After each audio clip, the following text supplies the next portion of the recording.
Hi everyone and welcome back to our channel. My name is Chidi and I'm going to be taking you through my journey from having a 50k deposit and then buying a 4-bed property in Essex. If you like this video, definitely give us a like, comment down below, subscribe to our channel and follow us on Instagram, which is at the Ultimate Guide Group, and share this content with anybody who may find it useful. So for those who may not know, I just bought a 4-bed property in Essex. It's in the London borough of Havering, but it's basically Essex. And I just wanted to take you through my whole journey from saving my 50k deposit up until completing all my purchase. So I properly started saving, I want to say like January 2019, and then in February 2020, March 2020, I really started to like save properly, and it also happened around the same time around the pandemic. So by May and June, I realized that I could quite easily save just a bit over 50k by the end of the year for my house deposit. So at that point, around June 2020, I spoke to my mentor / my sponsor, who is a fantastic human and basically guides me through life. He said to me that I should talk to his mortgage broker so that I could have a bit of an understanding about what I needed to do for the whole property journey process. So we had a meeting, I want to say May or June 2020, and I mentioned to him what my plans were. So I wanted to save about 60k by the end of 2020, and I then wanted to buy a property in East London at the time for about 50 to 55k, and then hopefully be able to settle all the other costs through the remaining amount, or if I needed to, just top it up with the bonus I ended up getting in January 2021. So I spoke to the mortgage broker and he asked me for my passport, utility bill, pay slips for the last 3 months prior to us talking, and then went out and looked at what he had in terms of the different mortgage offers and mortgage projects, and he came back and told me that I could quite easily get myself a property of 500 to 550k with a 10% deposit at the time, and then we could go from there. So with that, I basically then went and started viewing properties. So if you're following us on Instagram, you'll know that I went on a lot of properties, like a lot of viewings around that time, and my property searches in terms of the locations went all over the shop. It started off in like East London, so like Stratford Leighton area, because it's kind of where I live and close to home, and then it went to North London for a little bit, but I knew I couldn't afford where in North London I wanted. But obviously when the stamp duty holiday was announced, it then meant that property prices went far above what I was willing to pay. Yeah, it wasn't for me anyway. And then spoke to my mentor or my sponsor again, and I essentially said to him that I was like toying between just buying a flat in London and, you know, taking the hit, but I knew that I could get more value for my money if I went to somewhere in Essex. And also saying that I'm still young, I haven't yet hit 30, maybe I still want a flat like in London and be able to experience that life, but also the pandemic has shown me that I actually quite like having greenery around me and being able to like run by a canal and a river and getting to know my neighbours and also getting to know local butchers and bakers and all that kind of stuff. And so he said to me after we spoke that my budget and like how much I'm going to be able to save over the next 2 years is going to allow me to significantly bulk up my property portfolio. And so there's no harm in buying a property in Essex, knowing that you probably are going to be able to afford to buy a couple of our properties, not only in London, but maybe in and around the outskirts. And so let me know actually on that if you want me to run through what my plans are in terms of this property and also my property portfolio for the next couple of years. So with that, I then started looking outside of London, and in particular I looked at Upminster, Hornchurch and Emerson Park. I had gone to school or sixth form in Upminster, so I kind of was familiar with the area.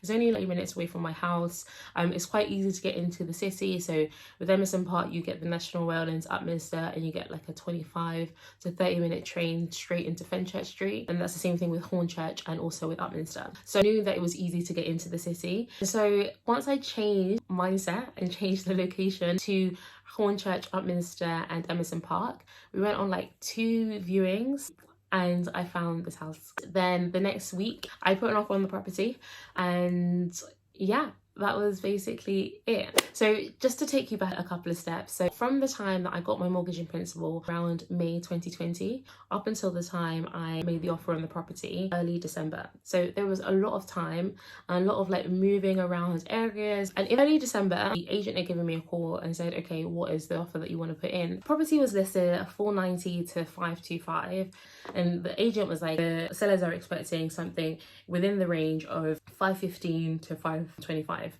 And that was complete within my budget, and I was more than happy to put that down. But I'd spoken to my mum, spoken to my mentor, and they'd all said that there was no reason to put within that higher level. And I had also done a search of the properties and done a proper market search to work out what benefit that I was looking to get from the property, in particular because it was an investment property. So the way that you're able to work out what the market is and what like a price that makes sense, and this is something that Rob Dix talks about in his book. If you go on sold properties on Rightmove and then type in your area, and the properties on the road have been sold, comparable properties that is, from about 525 up to 560. So that's useful for me to know that, you know, I can add value and increase the property price that way, and know that I can go up to 525 at the lowest, or 560 in terms of the market, because there had been a house right opposite that had been sold for 565. So I took that information and then put in an offer for 470. That got rejected, and they were saying that the minimum that they could take would be about like 500 to 505. So I said, okay, cool. I said that I wouldn't increase my offer any further up until my mum and my sister had seen the property.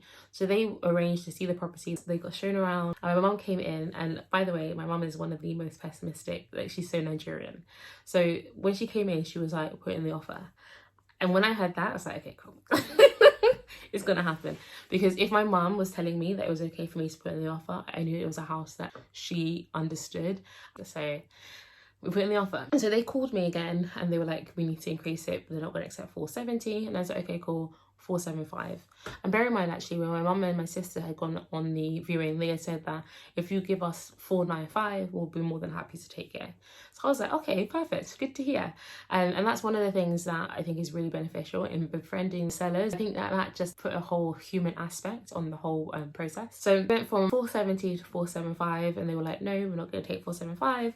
I was like, okay, 480, and they were like, no, we're not going to take 480. And then the agent was like, if you put in 490, they'll take it. And I'm like, okay, cool, I'll put in 482. And they said no. And then I was just about to put in 485, and they'll be fine with that, I'm sure. I think they'll just be happy with the whole process. So then I went to go and talk to my mum, and she was like, put 483 and see what happens. So I put in 483, and that was the offer that they accepted. So I saved like, you know, 2k. Thanks my mum. I went back to my broker and just said that I had put in an offer, had got accepted, and for him to let me know everything that he needed from me.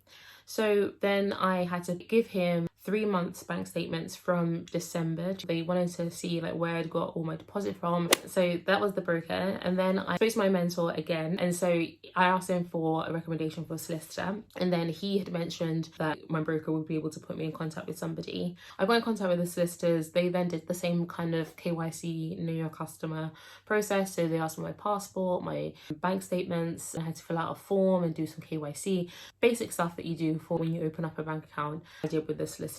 And then they asked me to put down £500 on account. The total amount came to about 2,500 to 3,000k. The full breakdown of everything that I paid will be on the Ultimate Guide group. So if you want to know that, please do go and follow us, and you'll see a post covering all of what I paid. And once I got my solicitor involved, I was reading through the documentation. There was something that said that you may want to go and get your surveyor involved. And I was like, oh, I didn't realise that I would need to get a surveyor. I thought I would rely on the lender's surveyor. So as part of the mortgage process, the lenders sent through a surveyor to make sure that the house was okay and there was nothing wrong with the property. The pricing made sense within the market. For the most part, we'll just agree and rubber stamp the deal that's been made between the seller and the buyer. But get your own surveyor, get your own report. You really do want to make sure that you get yourself a surveyor to do your own surveys. So they came, they did the survey, and it was amazing. I got the report, and it basically said that it was high damp readings. And so I saw that and I was like, my God, damn, because I really didn't see anything wrong with the property. And so I called the surveyor, and he was just like, yeah, there's some high damp readings. As long as they go and get somebody who can rectify those issues, then it should be fine, and they should provide you with a guarantee. So I spoke to the agent, sellers got it completely sorted, got the guarantee, and I've got that now for the next 20 years. Within this process, the offer went in early December. The surveyors came out around like mid-December, and then pretty much nothing happened from mid-December all the way up until the first week in January. Things started to pick up again and we were asked what we were waiting for and all that kind of stuff. So my solicitor had put in the local authority searches in early January 2020 and we got those searches back on the 29th of January 2020. Then I got my report and title in February and I made sure that I went through with a fine-tooth comb all of the documents and made sure I understood everything that was included in the data room and the report and title that they provided me with. And if I didn't understand anything, I was like making notes and writing down questions that I would then ask the solicitors to properly explain to me so that I wasn't signing a document that would put me thousands and hundreds of pounds within debt without completely understanding what was taking place. On the 30th of February, I then signed the documentation and there were 4 main pieces of documentation that I needed to sign. So you had the sales contract, which was the contract for the sale. Then you had the land return tax, basically the form that you have to sign for stamp duty, but obviously it was during the stamp duty holiday, so I didn't pay any stamp duty and everything was just basically saying the liability was 0. Then there was also the mortgage deed and also the TL1 deed. So the mortgage deed is the documentation that you sign for the mortgage itself, but I had to get that witnessed by somebody who wasn't related to me. So I went to my neighbour and she thankfully witnessed me signing and then put her name down as a witness. And then the same thing with the TL1 deed, which is just the transfer of legal interest from the sellers to myself, and that was a deed as well. So I had to sign that in front of my neighbour and my neighbour just had to witness that she'd seen me sign it. And so that was basically it. It was like a pretty fraught process for a bit of time. So in the documentation and the report and title that my solicitor sent me, this was obviously when the stamp duty holiday hadn't yet been extended. And so he had mentioned that we would need to put in the date of completion to be the 9th of March in order for us to make sure that we hit the 31st of March stamp duty exemption deadline. Bear in mind that I sent my documents on the 13th of February and the sellers' solicitors and the solicitors of those sellers as well hadn't yet put in their searches. They'd only put in their searches at the end of January. So as the house that I was buying was part of a chain, and if you don't know what a chain is, it's basically where in order for your sale to complete, the sellers also need to complete the sale. So there were like 3 different people that needed to get searches, get the report and title, get comfortable with all the documentation and then sign. So it was a long process. And then halfway through March, we got confirmation that the searches wouldn't come back until the 1st of April. And the stamp duty holiday was meant to finish on the 31st of March. So I then sent a message back and I was like, listen, if we don't get this done, so completion can take place on the 31st of March. This was obviously before the stamp duty holiday had been extended. I was like, I don't have £10,000 to pay for this property. And so I will have to pull out the sale. In the end, obviously the stamp duty holiday got extended. The searches came through a couple of days after and then we were able to put a date for completion. I'll put the date exactly of when it was here. So that's basically it, my journey from having a 50k deposit to becoming a homeowner of a 4-bed house in Essex. I'm planning on completely renovating the property, and if you would like me to do a house tour to show my plans for renovating the property, and also if you want me to take you through my plans for my property portfolio from now up until essentially July, August time 2023, let me know in the comments down below. Please do like this video, share it with anybody who might find it useful, subscribe to our channel, also give us a follow on Instagram, and we'll see you later. Bye.